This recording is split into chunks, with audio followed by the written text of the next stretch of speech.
네, 안녕하세요. 성공초배 시작 접정보센터 이남규입니다. 네, 안녕하세요. 한유진입니다. 네, 무더위 속에서도 계속해서 불어오고 있는 취업 한파 덕분인지 취준생들이 갈 곳을 잃어가고 있습니다. 저희가 한 취업 포털 사이트에서 취준생들을 상대로 설문조사한 결과를 봤더니 취준생 10명 중에 3명은 취직만 할 수 있다면 어떤 기업이든 상관이 없다 이렇게 대답을 했다고 합니다. 네, 사실 일을 한다는 게 얼마나 적성에 맞는지 또 이것저것 따져볼 게 정말 많은데 얼마나 취업을 하기가 힘들면 일을 할 수만 있다면 어디든 상관없다고 대답을 하는지 취준생 여러분들의 마음이 얼마나 간절한지 느껴지는 것 같습니다. 네, 그렇습니다. 이렇게 어렵기만 한 취업 저희 잡정보센터와 하나하나 격파해가면 아무 문제가 없을 것 같습니다. 저희가 대기업, 공기업, 금융권 등 다양하게 아우르는 정보들로 매일같이 전달해드리고 있으니까요. 오늘도 놓치지 마시기 바랍니다. 그러면 목요일 잡정보센터 지금 바로 출발합니다.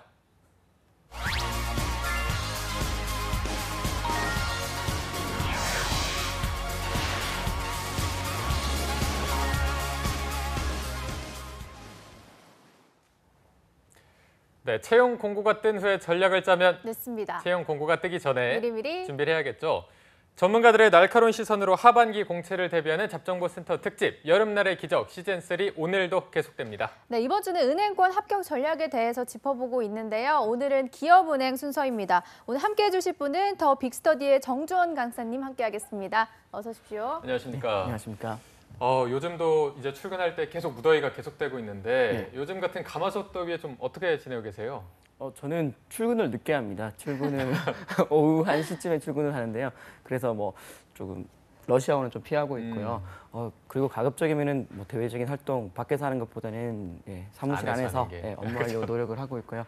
근데 학생들 보면 되게 많이 힘들어해서 저도 많이 걱정이 되는데 여러분 힘들 때 또 여러분 힘들어야 되거든요. 그러니까 힘들 때 되게 좀 편안하게 보내시려고 하고 어제 공휴일이었다고 이렇게 쉬는 친구들이 있는데 공휴일은 근로자, 노동자들이 쉬는 날이지 우리 자유인 학생들이 쉬는 날은 아닙니다. 여러분의 스케줄에 맞춰서 준비하시고 또 내 스케줄에 맞춰서 쉬시는 것이 좀 필요하다고 생각이 되고요. 이번 8, 9월 달 잘 보내야지 겨울을 따뜻하게 보낼 수 있으니까 조금만 힘냈으면 좋겠습니다. 네. 공휴일은 쉬는 날이 아니다. 노동자, 근로자가 쉬는 학생들은 날이지. 쉬는 날이 아니다. 그죠. 본인의 스케줄에 맞춰서 내가 수요일 날 쉬는 타이밍이었으면 쉬는 것이지 네. 남들이 쉬니까 쉬는 건 아닌 것 같아요. 학생들 보면은 되게 술 마실 핑계를 되게 많이 만들더라고. 친구가 여자친구랑 헤어졌다고 하면은 술 한 잔. 다시 만났으니까 또 술 한 잔. 오늘 인적성을 몇 개 더 맞췄으니까 틀렸으니까 한 잔. 이런 식으로 그래서 한 잔 안 돼. 그건 아닌 것 같습니다. 네. 알겠습니다. 오늘도 오프닝부터 사이다 같은 발언을 해주셨습니다. 그럼 오늘 합격 전략을 짚어볼 곳이 바로 기업은행인데 네. 듣기로는 주원쌤이 기업은행 출신이라고 하더라고요. 네, 몇몇 분들은 제가 은행원 출신이 아니다. 혹시 기업은행에서 인사 업무를 하지 않았다 이렇게 루머를 만드시는 분들이 있는데, 카더를 네, 저는 제 본명입니다. 정주헌 제 본명이고요. 기업은행에서 2009년부터 2013년까지 근무를 했었습니다. 그리고 이제 맨 처음 근무했던 거는 기업금융에서 일을 했었고요. 나중에는 이제 인사부에서 채용보다는 사실 승진. 이동 업무를 조금 많이 했었고요. 그 곁들여서 채용 업무를 같이 도와드렸던 것들을 했습니다. 업무를 하면서 좀 많이 느꼈던 거는 인사라고 하는 것은 되게 단순하게 채용만 있는 것은 아니고요. 승진과 이동 그리고 직원들이 가지고 있는 고충들을 좀 들어주고 해결하기 위해 노력하는 것들이 되게 중요하다는 것들을 많이 느꼈고요. 인사부에 있으면서 했던 게 저희 기업은행 같은 경우에는 직원들의 그런 고충들을 들으려고 노력하는 것들이 되게 많았고 그러한 가족 문화 때문에 학생들이 그것을 알고 또 오려고 하는 부분들이 좀 강하게 있는 것 같습니다. 네. 자, 주원쌤이 기업은행 인사부 출신이신 만큼 기업은행의 채용 시스템에 대한 또 완벽한 대책을 세워주시지 않을까 이런 기대가 또 되고요. 자, 오늘 기업은행을 지원하고픈 분들은 오늘 방송을 꼭 보셔야 될 것 같습니다. 네. 자, 주원쌤 이번에 은행권들이 채용의 문을 넓혔는데 기업은행도 하반기에 좀 대거 채용 계획이 있습니까? 일단 공식적으로 기업은행의 하반기 채용 규모는 아직 정해져 있지는 않습니다. 근데 최근 몇 년 동안의 흐름을 봤을 때 기업은행은 상반기와 하반기가 한 200명 정도를 채용을 했고요. 작년엔 250명을 채용을 했습니다. 네. 이번 상반기 같은 경우는 170명 정도를 채용을 한 걸로 알고 있고요. 이번 하반기에도 아직까지 확정은 돼 있지 않지만 200에서 250명 정도를 채용하지 않을까 기대를 하고 있습니다. 네. 상반기에 170명 정도 모집을 했다고 했는데 주원쌤 제자들 중에서도 많이들 지원을 하셨을 것 같아요. 네. 아무래도 기업은행 인사 출신이시다 보니 좀 어땠나요? 많이들 합격했나요? 제가 말씀을 드리겠습니다. 최근 한 4년 동안 기업은행에 합격한 제 제자는 100명 정도 되는 것 같고요. 전체 퍼센트로 따지면 한 10% 네. 정도 되는 것 같습니다. 물론 그 제가 잘해서 가는 것은 아니고요. 학생들이 되게 노력을 많이 하고 그다음에 많은 친구들이 또 제가 기업은행 출신이라는 걸 알아서 도와달라고 하는 것들 때문에 그렇게 되는 것 같고요. 사실 뭐 기업은행 같은 경우에 그 취준생들 사이에 되게 인기가 좀 많은 부분들이 있어요. 네. 근데 여러분들 그 기업은행만 좋은 것은 아니고요. 다른 은행도 다 좋은 거니까 이렇게 많이 지원을 했으면 좋겠습니다.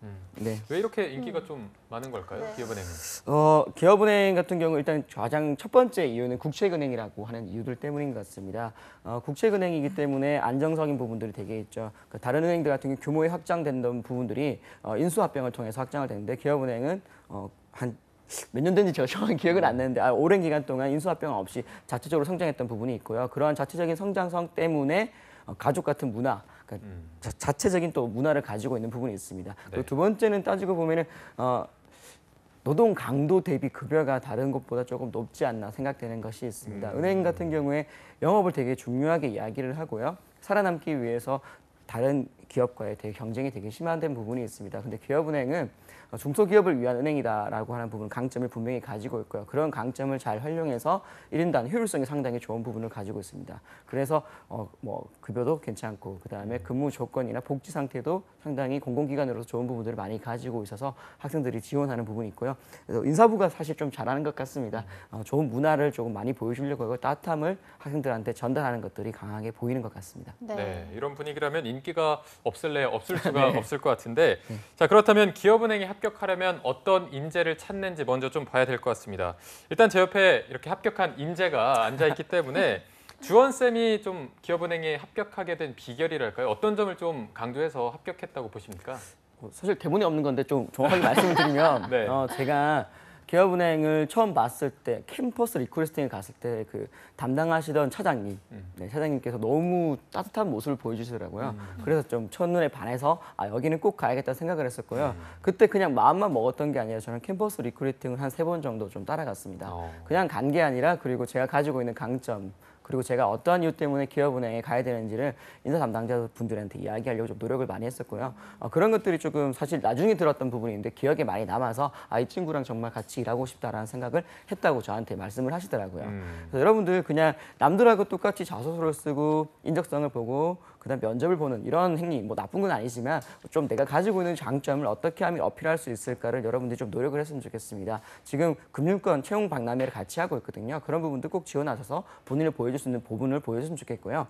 기업은행 같은 경우는 대외적으로 말하는 것들이 있습니다. 핵심 가치라고 하면은 신뢰와 책임, 창조적 열정, 최강의 팀워크, 고객의 행복. 그다음에 인재상이라고 했을 때 세계인, 책임인, 전문인, 창조인, 도전인 이런 것들을 이야기하는데요. 제가 실제로 이제 근무하면서 그다음에 채용의 일선에서 있으면서 보면서 느꼈던 거는 날카롭고 상당히 조금 예리한 그러니까 내가 정말로 일을 잘합니다라고 어필하는 인재보다는 조직에 정말로 좀 잘 어울릴 수 있는 둥근 인재를 좋아한다는 것을 좀 많이 느낄 수 있었습니다. 그리고 아무래도 금융권이라고 하는 것은 고객의 돈 고객의 재산을 관리하는 부분들이 있기 때문에 남들의 눈치를 본다는 것보다는 본인 스스로가 일을 할 수 있고 가치관이 확립되어서 쉽게 유혹에 흔들리지 않은 사람들을 조금 중요하게 많이 생각하는 것 같고요. 또 저희들 되게 그런 이야기 많이 하거든요. 빠릿한 사람, 네. 빠릿하게 눈치 보지 않고 행동하는 사람들 되게 중요하다고 이야기를 많이 하는데 실제로 그렇습니다. 그래서 뭐 나대지 않고 빠릿하게 자기 일을 묵묵하게 해낼 수 있는 사람이라고 이야기를 하고요. 뭐 외모를 이야기 되게 많이 하더라고요. 뭐 잘생긴 사람들을 되게 중요하게 얼굴을 생각한다. 좀 본다. 네, 뭐 여러분들 뭐 기업에서 뭐 몇백 명 뽑다 보면은 그 중에 정말 잘생긴 사람도 있고요. 아니면 저처럼 이렇게 보이지 않는 사람도 분명히 있습니다. 제가 제자들이 100명 정도 합격을 했다고 하는데 저희 제자들의 외모를 보면은 정말로 아닙니다. 기업은행 많이 안 봐요. 네, 제가 확실한데 저도 보세요. 그죠? 물론 저 취준할 때 지금보다 훨씬 낫긴 한데 15kg 쪘거든요. 많이 드셨네요. 네, 죄송합니다. 다이어트 하겠습니다. 근데 그렇게 많이 보지 않습니다. 그러니까 여러분들 너무 내 외모가 문제가 있으니까 나는 은행에서 안 될 거야. 이건 사실은 내가 스스로가 본인의 한계를 만드는 핑계인 것 같고요. 제가 보기에는 외모의 잘생김, 못생김 이런 것들보다는 사실은 인상은 되게 중요하게 하는 것 같습니다. 그러니까 밝은 인상인 거죠. 그러니까 부정적인 상황 속에서 긍정적인 것들을 보일 수 있는 사람. 남들에게 웃음을 줄 수 있는 사람, 미소를 줄 수 있는 사람, 그런 것들은 사실 얼굴상에서 나타나는 것들은 분명히 있습니다. 그래서 네. 여러분들 지금부터 좀 규칙적인 생활에서 여드름도 조금 최소한으로 만들었으면 좋겠고요. 네. 저같이 조금 이제 등치가 있으신 분들은 좀 살을 빼셔가지고 좀 더 이쁜 모습을 보여주셨으면 좋겠습니다. 그게 취준생으로서 해야 될 또 하나의 노력이라고 저는 생각을 합니다. 네. 네. 네. 그리고 이미지적인 부분도 말씀을 해주셨는데 기업은행에 지원을 할 때 이런 부분을 꼭 놓치면 안 된다 이런 게 있을까요? 정말 놓치면 안 되는 부분들은 사실 되게 여러 가지가 있습니다. 채용 프로세스를 전체적으로 봤을 때 뭐 자소서, 인적성, 면접까지 상당히 많은 요소들이 분명히 있는데요. 제가 이제 그래도 기업은행 출신이고 기업은행을 좀 잘 아는 사람이니까 좀 몇 가지를 말씀을 드린다면요. 기업은행 같은 경우에 지금 신년사, 그다음에 최근에 창립 기념사를 저희 행정님께서 말씀을 하신 부분이 분명히 있습니다. 네. 거기 내용에는 올해 목표, 현황, 구체적인 것들이 상당히 많이 나와 있습니다. 여러분들 그 목표와 현황들을 자소서에 담으라는 것은 아닙니다. 면접 때 그 이야기를 통해서 나의 로열티를 이야기하라는 것은 아니고요. 기업은행은 분명히 다른 은행과 다른 강점을 가지고 있는 부분이 있거든요. 다른 은행 같은 경우에는 은행법에 의해서 만들어져 있습니다. 근데 기업은행은 중소기업은행법에서 만들어져 있는 국책은행이라고 하는 특수성을 가지고 있고 그런 특수성에 따라서 우리가 해야 할 사업들이 범위가 상당히 정해져 있는 것들이 많습니다. 그리고 국내에 머물러 있는 것이 아니라 우리가 가지고 있는 기술들을 해외에 계속 전파하려고 노력을 많이 하고 있는 부분들도 있고요. 그러니까 그런 부분들 여러분들이 기업은행이 어떠한 사업을 가지고 있고 어떠한 사업을 앞으로 진행하려고 하며 어떠한 것들을 걱정하고 있는지 어떤 문화를 가지고 있는지를 여러분들이 내용이 자세히 나와 있는 것들이 그런 것도 있으니까 꼭 한번 읽어보시고 내가 자소서를 쓸 때 면접을 쓸 때 어떠한 것에 포커싱을 해서 이야기하겠다는 생각을 조금 미리 했으면 좋겠습니다. 거기에 있는 문구, 단어, 사자성어들이 있습니다. 그런 것들을 쓰라는 것은 절대 아니고요. 오히려 쓰는 것이 좋아 보이진 않거든요. 그래서 꼭 본인과의 기업은행을 연결시킬 수 있는 것들을 그러한 자료를 통해서 잡았으면 좋겠습니다. 네. 그 중소기업 네. 은행법을 조금 간략하게 설명을 해주실까요? 네, 제가 말을 좀 많이 하고 있어서 침을 삼키고 있는데 네. 중소기업은행법은 제가 좀 자세히 말씀을 한번 드려보고 싶습니다. 지금 보니까 방송에 나오고 있는데요. 한번 읽어보겠습니다. 네. 중소기업은행법 1조. 이 법은 중소기업은행을 설치하여 중소기업자에 대한 효율적인 신용제도를 확립함으로써 중소기업자의 자주적인 경제활동을 원활하게 하고 그 경제적 지위 향상을 도모함을 목적으로 한다라고 되어 있습니다. 여러분들 여기에서 꼭 보셔야 되는 것들 동그라미 좀 쳤으면 좋겠습니다. 효율적인, 그다음에 자율적인입니다.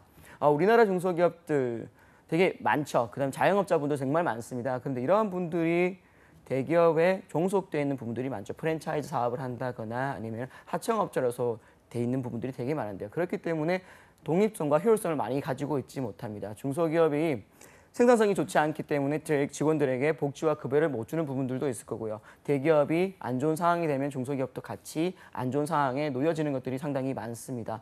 그래서 단순하게 일반 은행들은 그냥 자금을 주고 체크할 수 있지만 중소기업은행은 중소기업들이 조금 더 독립적이고 효율적으로 업무를 생산할 수 있도록 노력하는 것들을 해야 된다는 것들을 중소기업은행법에서 통해서 이야기를 하고 있고요. 이런 부분들을 포커싱해서 본인의 자소서, 지원 동기 이야기할 수 있는 부분도 분명히 있습니다. 여러분들 어릴 때 학교에서 봤던 문방구, 이발소 여러 가지 그러한 가게들이 지금은 되게 많이 사라졌거든요.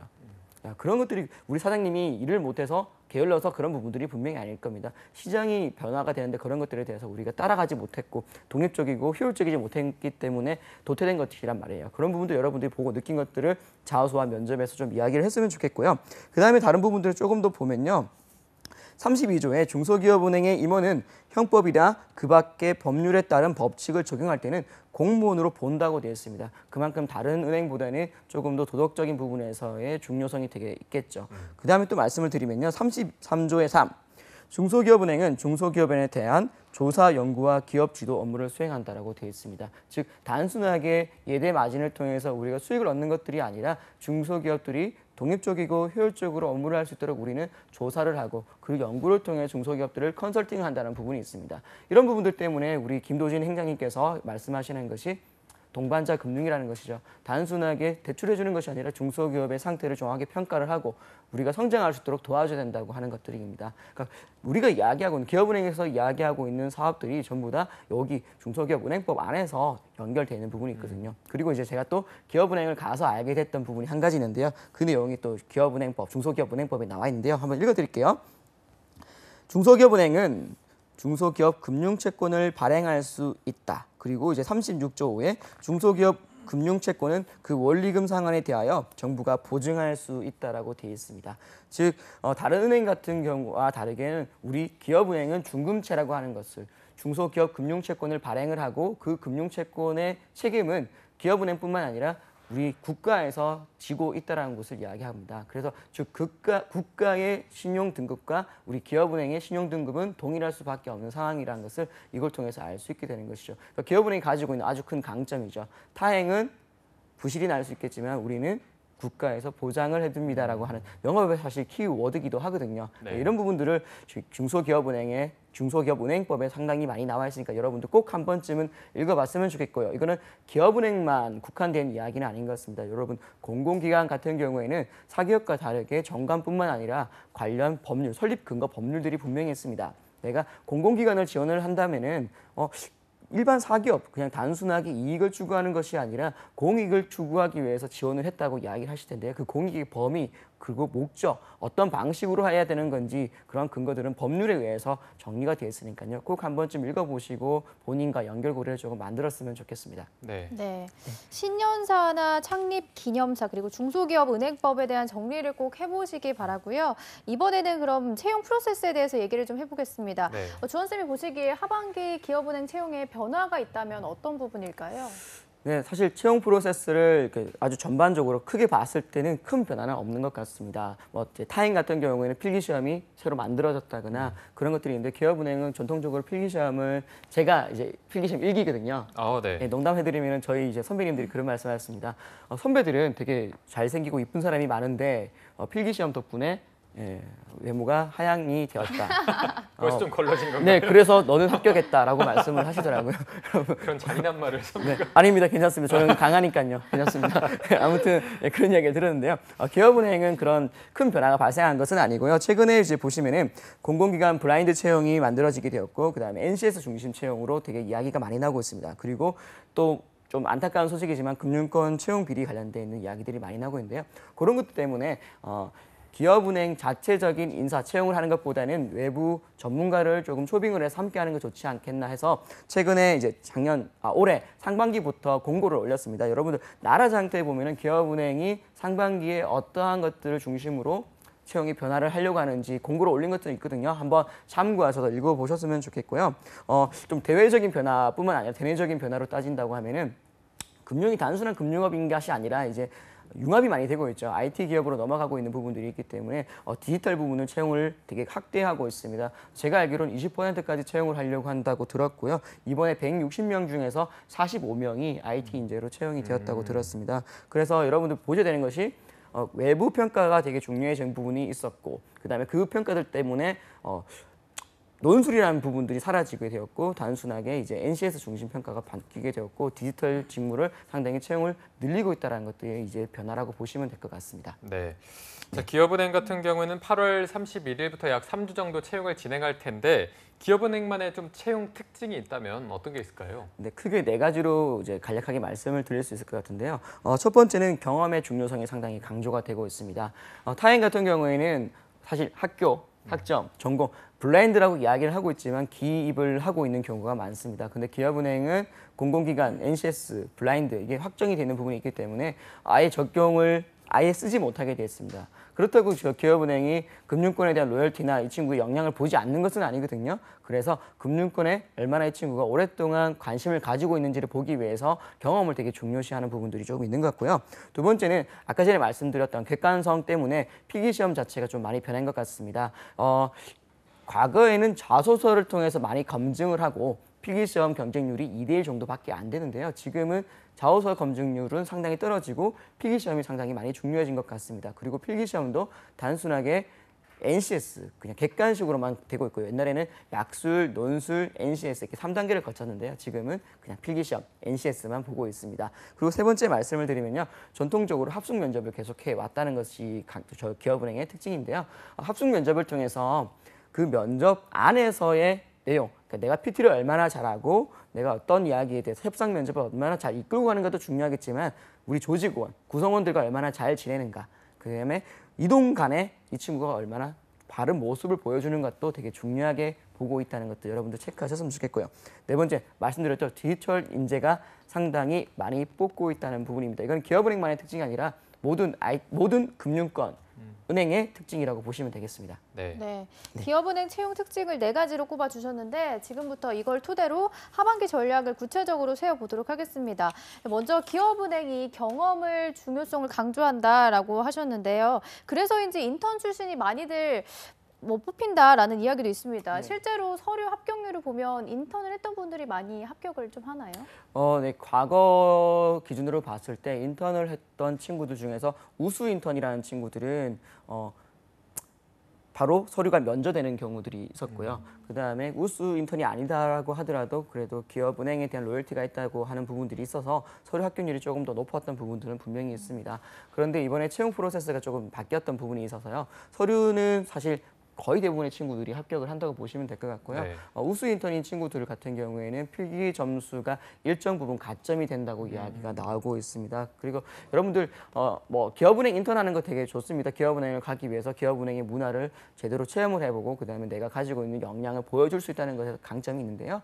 기업은행 인턴뿐만 아니라 다른 타행의 은행 인턴, 그다음에 타 금융기관, 공공기관에서의 인턴 여러 가지 경험들 자체도 기업은행에서 되게 중요하게 생각을 합니다. 첫 번째는 조직에 대해서 참 이해를 잘하고 있겠구나. 그리고 공공기관에서 근무했다면 이 친구는 사기업보다는 공공기관에 대해서 관심을 많이 가지고 있구나. 그다음에 금융권에 근무했던 경험이 있다면 금융권에 대해서 로열티를 가지고 있겠구나라고 생각하는 부분들이 분명히 있으니까요. 여러분들 기업은행 인턴 아니었으니까 저는 그냥 딴 거 할래요. 필기시험만 공부할래요. 그냥 저는 자격증을 딸래요. 이런 것보다는 다양한 경험들 그리고 경험을 통해서 본인의 가지고 있는 로열티, 직종과 직무에 대한 로열티를 보여줄 수 있는 것들을 조금 쌓으려고 노력을 조금 많이 해주셨으면 좋겠습니다. 네. 네. 그렇다면 이 기업은행을 희망하는 취준생들이 서류 통과를 위해서는 경험이 중요하다고 하셨는데 어떤 류의 경험을 쌓는 게 좀 더 유리할까요? 가장 좋은 거는 기업은행 인턴, 그다음에 공공기관 금융기관들 있잖아요. 예결원이라든지 산업은행, 수출입은행의 인턴이나 아르바이트를 하는 것이 좋은 것 같고요. 세 번째는 이제 은행, 금융권에서의 아르바이트도 괜찮습니다. 인턴도 괜찮고요. 그런 부분도 괜찮고요. 그다음에 이제 보면은 영업적인 측면을 봤을 때 직접 현장 영업을 해봤던 것들도 괜찮은 것 같습니다. 기업은행에서 되게 중요하게 생각하는 건 조직에서 어떤 경험을 했고 본인 리더십이 있다. 그런 것이 중요한 게 아니라요. 본인의 역할을 잘 찾는 것을 되게 중요하게 생각합니다.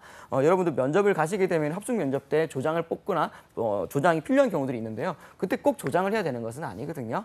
조직 구성원으로서 내가 팔로우십을 얼마나 잘 보여줄 수 있는가 이런 것도 필요한 거니까요. 꼭 리더가 아니더라도 다양한 경험, 금융권 경험 이런 것들을 보여줄 수 있는 것들을 좀 찾으려고 노력을 많이 했었으면 좋겠습니다. 네. 네. 이렇게 서류 전형이 블라인드 전형으로 진행되다 보니 경험 기술서가 중요할 것 같은데요. 어떤 식으로 작성을 하면 좋을지 기술서 항목들을 토대로 쌤의 설명을 들어보도록 하겠습니다. 네. 기업은행 같은 경우에 자소서 항목들이 이제 한 4개 정도가 있고요. 그다음에 경험 기술서가 있습니다. 여러분 경험 기술서가 사실 제일 중요하다고 보시면 되고요. 경험 기술서에 여러분들이 그냥 자소서 항목처럼 쭉 나열해서 쓰시는 것보다는 경험 중심 혹은 역량 중심으로 본인의 이야기를 좀 썼으면 좋겠습니다. 그리고 쓰실 때는 개조식으로 썼으면 좋겠습니다. 그러니까 흔히 말하는 음슴체라고 하죠. 내가 거기에서 어떤 역할을 했음, 했음 이런 식으로 해서 한눈에 인사 담당자가 조금 보일 수 있도록 이 친구가 이런 경험을 했고 그 경험을 통해서 이런 역량을 갖추게 되었구나. 그리고 이런 것들을 우리 기업은행에서 어떻게 활용할 수 있겠구나 정도를 서술서 마지막 부분만 나는 이러한 역량을 통해서 기업은행에서 어떻게 활용하겠다 정도만 서술식으로 쓰시고 기본적인 본인의 경험은 그리고 역량은 개조식으로 작성을 해서 인사 담당자가 한눈에 본인의 경험을 볼 수 있도록 조금 썼으면 좋겠습니다. 그리고 또 이제 자소서 항목들을 쭉 보시면요. 본인이 기업은행을 지원하게 된 동기, 그다음에 본인이 은행으로서 갖추고 된 경쟁력, 그다음에 조직에서 본인이 유연한 사고를 통해서 창의 및 문제 해결을 했던 경험, 그다음에 감동 및 행복이라고 하는 기업은행의 그런 가치관과 관련되어 있는 질문들을 많이 하고 있는데요. 여러분 조금 솔직하게 말씀을 드리면 자소서 그렇게 많이 안 보거든요. 그러니까 과거에는 많이 봤는데 지금은 그렇게 많이 안 보니까 여기에 대해서 너무 부담을 가지시는 것보다는요. 말씀드린 건 경험 기술서를 작성할 때 많이 집중을 해주시는 것. 그다음에 자소서는 그냥 질문에 대해서 답변하는 정도만 잘 채워주시는 것 정도 해주시고요. 인적성 공부를 조금 더 많이 신경을 써주시는 게 좋겠습니다. 네. 네. 아까 주원 쌤이 말씀하시길 필기 시험의 중요성을 굉장히 강조하셨고 또 많은 다른 은행들도 하반기에 필기 시험을 도입하면서 자소서의 비중이 조금은 줄어들지 않을까. 네. 그런데 조금 전에도 자소서를 많이 안 본다고 하셨는데 이런 변화가 지원자들한테 좀 유리할까요? 어떻습니까? 이게 조금 양날의 검인 것 같습니다. 그러니까 자소서에 대해서 시간을 많이 안 써도 되는 상황이 발생했기 때문에 다른 부분에 여러분들이 좀 집중할 수 있는 것도 시간을 벌 수 있다고 생각도 하는데요. 네. 참 이게 전통적으로 본인이 가지고 있는 고정관념이 있더라고요. 그러니까 학생들이 가장 힘들어하는 게 자소서예요. 그리고 가장 많이 시간을 투여하려고 하는 게 자소서인데요. 네. 그런 부분도 여러분들 좀 깨신다면은 되게 다른 친구들과 다르게 유리해질 수 있는 것 같습니다. 그러니까 일단 공공기관들 보면은 자소서는 패스 or 페일로 바뀌고 있습니다. 그래서 자소서는 일정 요건만 갖추게 되면, 그러니까 파지티브, 우리가 다 읽어봐가지고 이 친구가 A다, B다, C다 점수를 매기는 것보다는 이 친구가 우리가 쓰면 안 되는 단어를 안 쓰고, 그 다음에 우리가 요청했던 용량, 요청했던 바이트만 채우게 되면은 가급적이면 합격시키는 방향으로 가고 있잖아요. 좀 네거티브 방식으로. 네, 가야 네거티브 되는 방식으로 건가요? 바뀌었어요. 문제 있는 친구만 떨어뜨리는 거. 기업은행 이번에 내부 정보인지 모르겠는데 20%만 떨어뜨렸거든요. 네. 그러니까 전체 지원자가 15,000명 정도가 되었는데 그 중에서 80%가 필기 시험을 갔단 말이에요. 그럼 여러분 잘 생각해봤으면 좋겠어요. 자소서가 정말로 그러면 중요할까? 정말로 중요한 건 아닙니다. 그러면 자소서는 언제 중요할까? 면접에서 중요할 수 있는데 기업은행 한번 채용풀에서 보면은 면접 자체가 구주화 면접이나 구주화 면접을 통해서 1대1로 이야기하는 시간이 그렇게 많은가? 그렇지 않거든요. 면접관과 둘이 앉아서 이야기하는 시간은 30분 이내밖에 안 된답니다. 그러면은 가장 중요한 시간은 합숙 면접을 통해서 여러분의 행동을 보여주는 시간인데 자소서를 통해서 질문할 수 있는 시간은 그렇게 많지 않을 거란 말이에요. 그러면 자소서보다는 여러분들이 필기시험을 좀 더 집중하는 것이 전략적으로 좋지 않을까 생각이 됩니다. 지금 보면은 기업은행의 필기시험은 12,000명 정도가 갔고요. 그 다음에 1차 면접자가 600명 정도가 되었다고 이야기를 합니다. 필기시험의 경쟁률이 20대 1이었다는 거죠. 네. 20대 1 되게 높잖아요. 저 때는 2대 1, 2대 1을 했기 때문에 살아남았던 사람. 그죠, 여러분? 근데 여러분은 20대 1을 뚫어야 된다는 겁니다. 그러면은 여러분들 필기시험을 좀 많이 집중을 하시고 공부하시는 것이 상당히 중요하다고 볼 수 있겠죠. 그래서 네. 자소서를 너무 많이 집중하시는, 자소서 잘 쓰는 거 좋습니다. 잘 쓰는 거 좋습니다. 면접에 도움이 될 수도 있거든요. 그래서 잘 쓰는 건 좋지만 시간이 부족한 상황에서 너무 자소서만 집중하는 것보다는 인적성에 좀 더 에너지를 많이 쓰는 것이 전략을 효율적으로 잘 수립한 것이라고 볼 수 있을 것 같습니다. 네. 네. 그럼 이제 필기 시험을 어떻게 준비하면 좋을지를 짚어보도록 하겠습니다. 먼저 어떤 형식으로 진행이 되나요? 네, 기존에는 논술, 약술, NCS 이렇게 돼 있었고요. 총 2교시로 이렇게 정리가 되어 있었는데요. 이번에 좀 바뀐 부분들은 2시간 총 100문항으로 이렇게 필기 객관식만 이렇게 하게 되었습니다. 네. 1번에서부터 30번까지는요. 경제 일반 상식을 물어보고요. 디지털 직무 같은 경우에는 디지털 문항을 따로 물어보고 있습니다. 경제 상식을 물어보지 않았습니다. 타행 같은 경우에는 디지털 직군을 지원하는 친구들도 경제 상식을 물어봤는데 기업은행은 물어보지 않았었고요. 그 다음에 31번부터 100번까지는 NCS 문제로만 진행이 되었습니다. 네. 기업은행 필기 시험의 난이도는 좀 체감하기 어느 정도인가요? 중이나 아니면 중상, 중하 어느 정도에 속합니까? 제가 보기에는 타행보다 좀 쉬운 것 같고요. 저희가 이제 워낙 기업은행에 지원하는 친구들이 많다 보니까 네. 사실 문제를 어느 정도 복원을 조금 했거든요. 해서 이렇게 보면은 정말로 기본적인 내용이었습니다. 그래서 여러분들 너무 뭐 DTI에서 D는 뭐냐 이런 정도의 수준이었거든요. 여러분들 그래서 너무 걱정은 안 하셔도 될 것 같고요.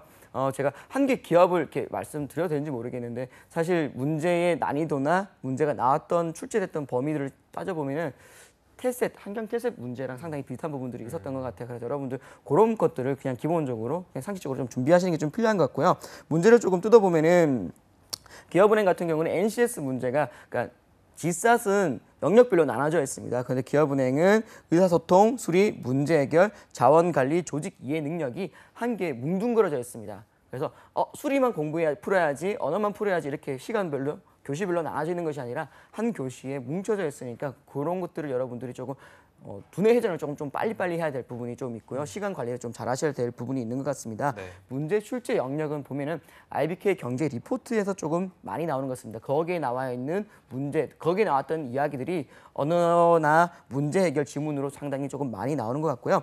IT 직무 같은 경우에는 문제 난이도를 봤을 때 정보 처리 기사 5과목 중에 소프트웨어 공학이랑 데이터베이스, 운영체제 3과목 중심으로 조금 많이 기출이 되는 것 같습니다. 그 외에는 뭐 일반 IT 상식과 최근 트렌드에 관련된 문제들이 있으니까 여러분 너무 어렵지 않으니까요. 지금부터 준비해도 충분히 가능할 것 같습니다. 그리고 지사 준비했던 부분들을 잘 활용할 수 있는 것들이 너무 많습니다. 네. 네.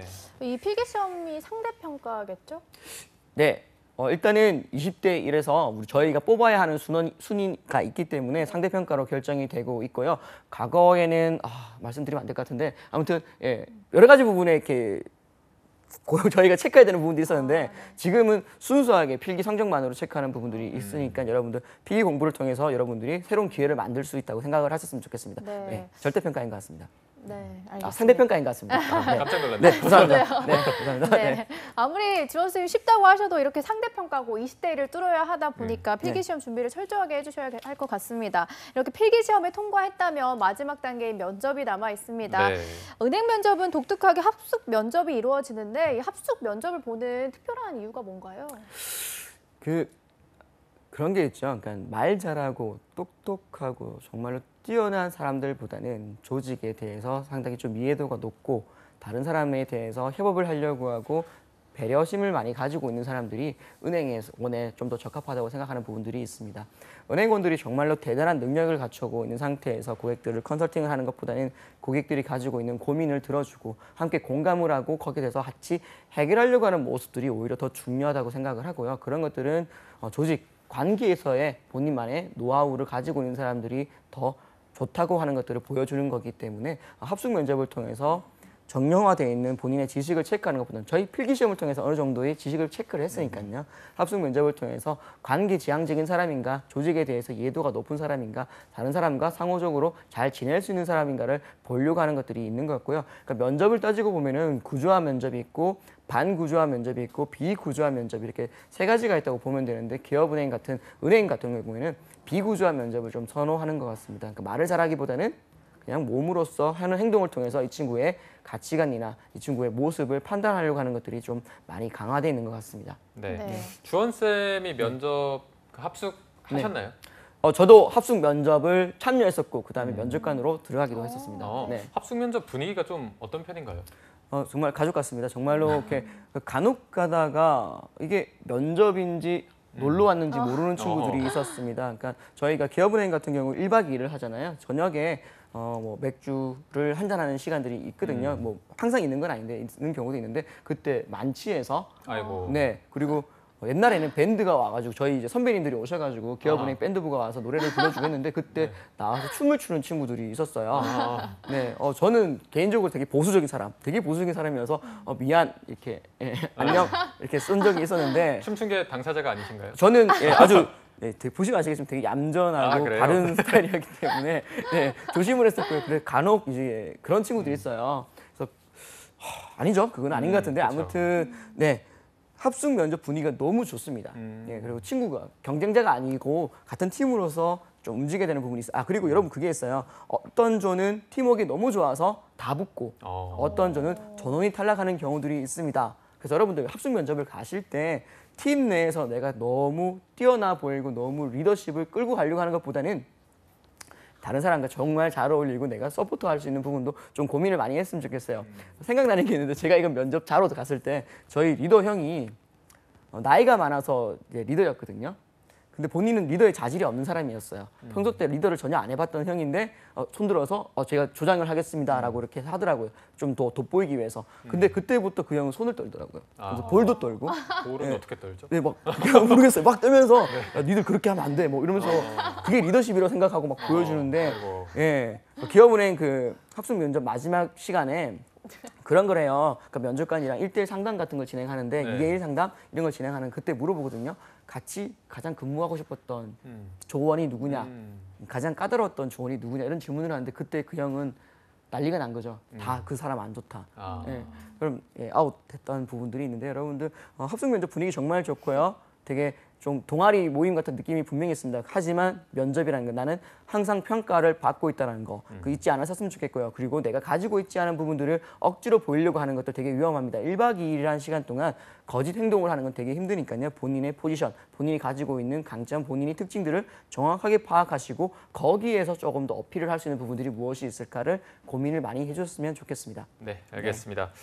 자, 그리고 마지막 질문으로 저희가 최근 네. 핀테크라는 신조어까지 등장하면서 금융권에서 좀 다양한 IT를 활용한 서비스들이 출시되고 있는데 네. 그래서 조금 뭐 이공계 전공자를 우대하는 분위기라는 말도 있습니다. 이번 하반기에 도전하는 게 좋을까요? 여러분들 무조건 도전하십시오. 여러분들 IT 직군에 있는 친구들 보면은 SI 기업들을 지원하려고 하는 경우가 되게 많습니다. 물론 SI 기업이 나쁜 것은 아니지만 기업은행, 금융권과의 연봉, 복지, 여러 가지 근무 조건을 따졌을 때 객관적으로 보면은 금융권이 훨씬 좋을 수밖에 없습니다. 그리고 채용의 규모도 봤을 때 기업은행뿐만 아니라 모든 은행이 디지털 직군을 많이 뽑고 있습니다. 규모 자체가 상당합니다. 그럼 여러분들 전략적으로 봤을 때 그리고 여러분들이 할 수 있는 업무 범위나 여러분들이 대우받을 수 있는 것들을 체크했을 때 IT 직군을 지원을 안 하는 것은 사실 되게 잘못된 거거든요. 나는 은행권에 관심이 없었기 때문에 관련된 경험이 없기 때문에 지원을 하지 않겠어. 아닙니다. 은행권에 관심이 없었다 하더라도 은행에서 필요한 역량을 가지고 있으면 뽑거든요. 그래서 여러분들 좀 그런 부분도 좀 생각을 하셔가지고 지원을 했으면 좋겠고요. 제가 이제 들었던 바로는 모든 은행이 마찬가지인 것 같은데요. 디지털 직군의 경쟁률이 일반 행원들보다는 훨씬 낮다고 합니다. 여러분들. 그러니까 꼭 지원했으면 좋겠고요. 그리고 지금 경력직이신 분들이 있잖아요. 일을 하고 계신 분들도 꼭 지원했으면 좋겠습니다. 경력직 비율이 IT 직무 같은 경우에는 경력직 비율이 상당히 높습니다. 그래서 지금 내가 하고 있는 일에서 어떤 부분을 내가 담당하고 있는지 좀 정리하시고 그런 담당하고 있는 부분들이 은행에서 어떤 부분의 보안, 채널 관리, 계정 뭐 이런 부분이 있거든요. 그런 것들을 내가 잘 어떻게 활용할 수 있다는 이야기만 좀 잘 정리하신다면 되게 좋기 때문에 여러분들 꼭 지원을 했으면 좋겠습니다. 제발 부탁드릴게요. 네. 네. 네. 네, 오늘 기업은행 하반기 전략에 대해서 짚어봤는데요. 마지막으로 우리 취준생들에게 신의 한 수를 주신다면 어떻게 주실 수 있을까요? 네, 제가 뭐 신이 아니기 때문에 한 수까지가 아닌 것 같고요. 여러분들 되게 막연하게 기업은행 좋다는 이미지 때문에 지원하는 친구들이 많은데요. 이미지 때문에 지원하는 것이 아니라 기업은행의 문화를 좀 자세하게 봤으면 좋겠습니다. 분명히 강점이 많은 곳이고요. 제가 정말 아끼는 곳이기도 하고요. 하지만 분명히 또 본인과 맞지 않는 부분이 있을 수도 있기 때문에 잘 체크하셔서 지원을 했으면 좋겠고요. 아까 말씀드렸던 부분, 국책은행으로서 가지고 있는 특징이 분명히 있으니까 중소기업은행법을 꼭 봤으면 좋겠고 그다음에 저희 행장님께서 말씀하셨던 여러 가지 내용들을 꼭 체크하셔가지고 어떻게 진행을 하고 있는지를 보고 본인의 강점을 좀 잘 연결하셔서 지원을 하셨으면 좋겠습니다. 그리고 자소서 너무 집중하지 마세요. 자소서 아닙니다. 네, 알겠습니다. 네. 자, 오늘 도움 말씀 주신 더 픽스터디의 정주헌 컨설턴트 고맙습니다. 고맙습니다. 감사합니다. 네, 잡정보센터 1부에서 준비한 내용은 여기까지고요. 잠시 후 2부에서는요. 신세미 캐스터와 함께하는 일자리 방방곡곡이 준비되어 있고요. 네, 그리고 세계 시장에서 더 유명한 자랑스러운 우리 기업, 히든 챔피언 기업의 채용 정보를 알아보는 시간도 마련되어 있으니까요. 네, 어디 가지 마시고요. 채널 고정.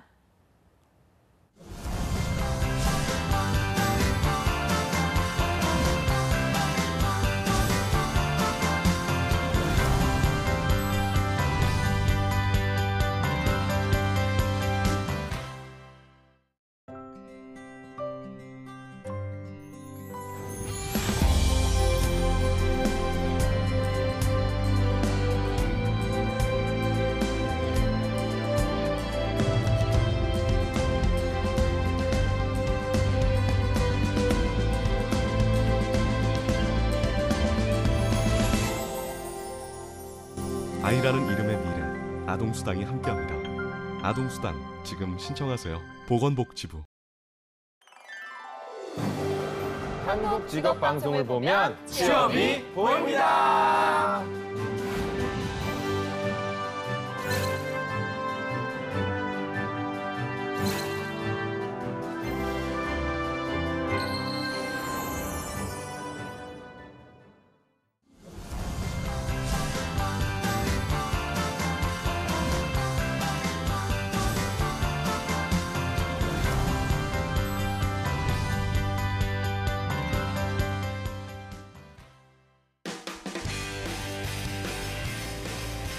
네, 성공첩의 시작 접정부센터 2부의 문을 활짝 열어봤습니다. 저희가 2부에서는요. 전국 각지의 생생한 채용 소식을 만나보는 일자리 방방곡곡이 준비되어 있고요. 네, 그리고 세계 속의 자랑스러운 대한민국의 강소기업들을 만나보는 시간 히든 챔피언스 리그도 준비되어 있는데요. 먼저 일자리 방방곡곡부터 바로 만나보시죠.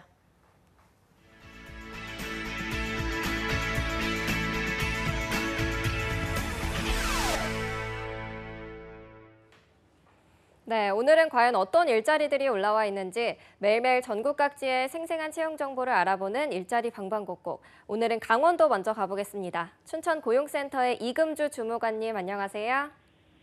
안녕하세요. 춘천고용복지플러스센터 이금주입니다. 네, 주무관님 오늘 준비한 채용 소식 알려주시죠. 이번 주 소개해드릴 구인사업장은 유병원 세무회계사무소입니다. 춘천시 태계동에 소재하고 있는 세무회계 서비스업으로 회계사무원 1명을 채용합니다. 지원 자격은 학력은 고졸 이상, 경력은 관계없으나 경력직을 우대하며 금융, 회계, 세무학 전공자, 전산 세무회계 자격증, 컴퓨터 활용 능력 우수자, 회계 프로그램 사용 가능자, 학점 우수자, 운전 가능자를 우대하며 직무는 거래처 기장, 부가가치세, 법인세, 종합소득 등 세무신고 업무이고 주 5일 근무입니다. 월급은 158만 원에서 250만 원 사이이고 접수 마감일은 8월 22일까지로 지원을 희망하시는 분은 워크넷 채용 정보를 참조하셔서 이메일 지원하시기 바랍니다.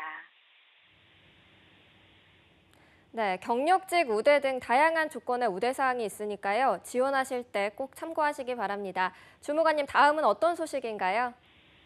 네, 다음으로 소개해드릴 구인사업장은 상원 주식회사입니다. 원주시 최당동에 소재하고 있는 금속 캔 및 기타 포장용기 제조업으로 일반 사무원 1명을 채용합니다. 지원 자격은 학력은 4년 대졸 이상, 경력은 신입으로 직무는 제조업 일반 사무 업무이며 주 5일 근무입니다. 연봉은 2,400만 원에서 2,700만 원 사이이고 접수 마감일은 9월 10일까지로 지원을 희망하시는 분은 워크넷 채용 정보를 참조하셔서 방문, 팩스, 이메일 지원하시기 바랍니다. 네, 신입의 일반 사무원 1명을 구인하고 있습니다. 관심 있는 구직자 여러분들의 많은 지원 바랍니다. 주무관님, 오늘 소식 고맙습니다. 감사합니다. 네, 이번에는 청주로 가보겠습니다. 청주의 서은혜 주무관님 연결돼 있는데요. 주무관님 안녕하세요. 네, 안녕하세요. 청주고용복지플러스센터 서은혜입니다. 네, 오늘 충청도에는 어떤 소식이 준비되어 있을까요? 네, 이번 주에 소개해드릴 구인사업장은 테코스 주식회사입니다. 충북 청주시 흥덕구에 소재한 인쇄 회로기판 및 전자부품 실장기판 제조업으로 현재 품질관리 사무원 1명을 채용합니다. 지원 요건으로는 학력, 경력 모두 무관하며 품질 보증관리, 품질 개선, 고객 응대 업무 등을 담당하게 됩니다. 근무 형태는 주 5일, 급여는 연봉 2,400만 원에서 3,000만 원 정도 지급됩니다. 입사를 희망하시는 분들은요, 이력서, 자기소개서 준비하셔서 이메일 접수하시면 되겠습니다. 참고로 접수 마감일은요, 8월 31일까지입니다. 네, 학력과 경력이 모두 무관한 구직권입니다. 관심 있는 구직자 여러분들의 많은 지원 바라겠습니다. 주무관님, 바로 다음 소식도 알려주시죠. 네, 이번에는 구직자들을 위한 다양한 취업 프로그램 소식 전해드리겠습니다. 다음 주 8월 20일부터 23일까지 청년층 직업지도 프로그램인 캡을 진행합니다. 합리적 직업선택, 자기탐색 및 기업탐색, 서류 작성, 모의 면접 등 구직기술 향상에 대한 많은 내용이 담겨져 있습니다. 24일인 금요일에는 개인 신용관리 및 재테크 요령을 주제로 해서 10시부터 12시까지 단기 취업 특강도 준비되어 있습니다. 참여를 희망하시는 분들은요, 워크넷을 통해서 직접 신청도 가능하시고요. 저희 고용센터를 방문하셔서 접수하시면 되겠습니다. 관련해서 문의사항은 전화 043-230-6790으로 연락하시면 되겠습니다. 네, 구직자 여러분들을 위해서 다양한 프로그램을 준비했다고 합니다. 많은 관심과 또 참여 바라겠습니다. 주무관님, 오늘 소식 고맙습니다. 네, 고맙습니다. 네, 지금까지 일자리 방방곡곡 강원도와 충청도의 채용 정보 알아봤습니다.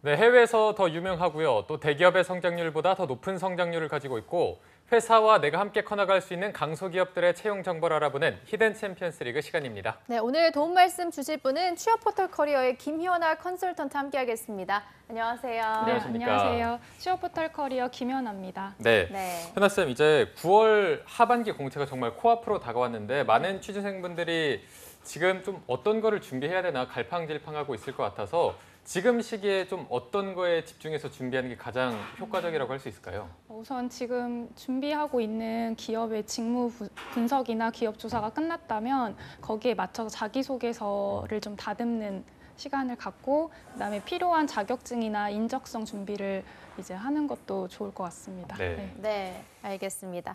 자, 그럼 오늘의 2부의 도우미 신세미 캐스터도 함께하겠습니다. 안녕하세요. 안녕하십니까. 네. 네, 오늘도 좋은 정보 부탁드리고요. 현아쌤, 그럼 오늘 소개해 주실 히든 챔피언 기업은 어디인지 소개해 주시죠. 네, 오늘 제가 소개해드릴 기업은 콘덴서 전문 제조업체인 사마 콘덴서 공업입니다. 네, 이게 콘덴서 전문 제조업체라서 그런지 이 콘덴서만 인터넷에 검색해도 관련어로 이 삼화가 뜬다고 하는데 그 외로는 저희만큼 좀 다른 취준생 여러분들도 잘 모르는 것 같아서 어떤 사업을 하는지 조금만 더 자세히 설명 부탁드리겠습니다.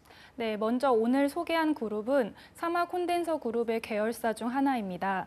사마 콘덴서를 비롯해 사마 전기, 사마 전자, 사마 테콤, 한국 JCC 등 5개의 계열사로 구성된 사마 콘덴서 그룹은 전자기기에서 없어서는 안 될 수동 부품과 소재를 연구하고 개발합니다.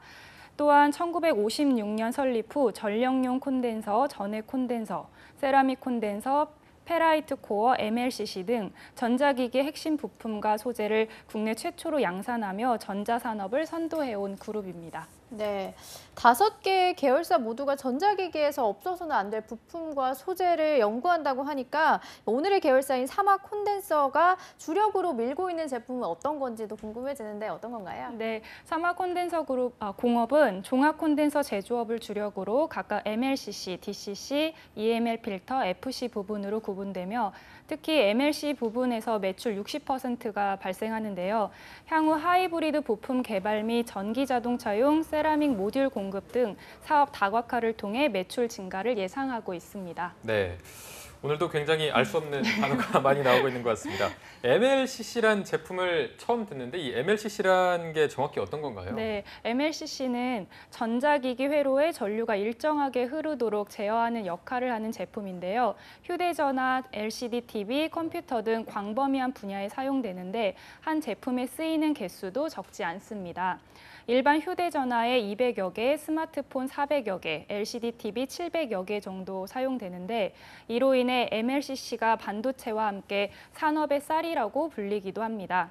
MLCC는 전기차, 자율주행차, 5G 등 4차 산업 등을 대표하는 IT 기술들을 빠르게 발전하면서 쓰임새가 확대되고 있는데요. MLCC가 호재를 맞으면서 사마 콘덴서도 투자자들의 주목을 한몸에 받고 있습니다. 네, 주력 제품이면서도 매출의 60%인 MLCC가 앞으로도 생산이 활발하다면 이 전망 또한 밝을 것 같은데 어떻습니까? 네, MLCC는 국내에서 사마 콘덴서와 삼성전기 두 곳에서만 생산 가능한 품목인데요.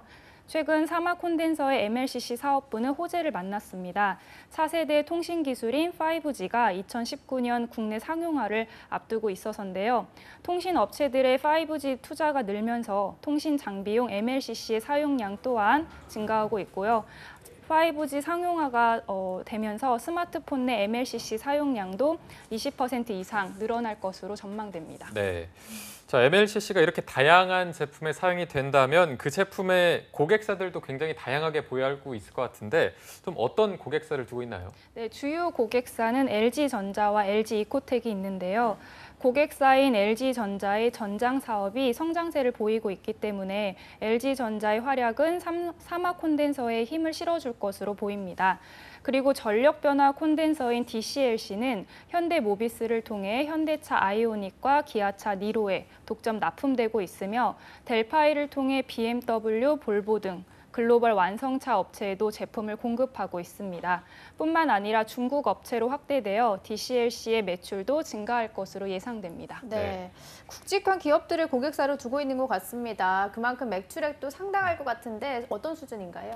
네, 사막 콘덴서 공업의 매출액은 2017년 기준으로 1,534억이고요. 단기 순이익은 138억입니다. 네.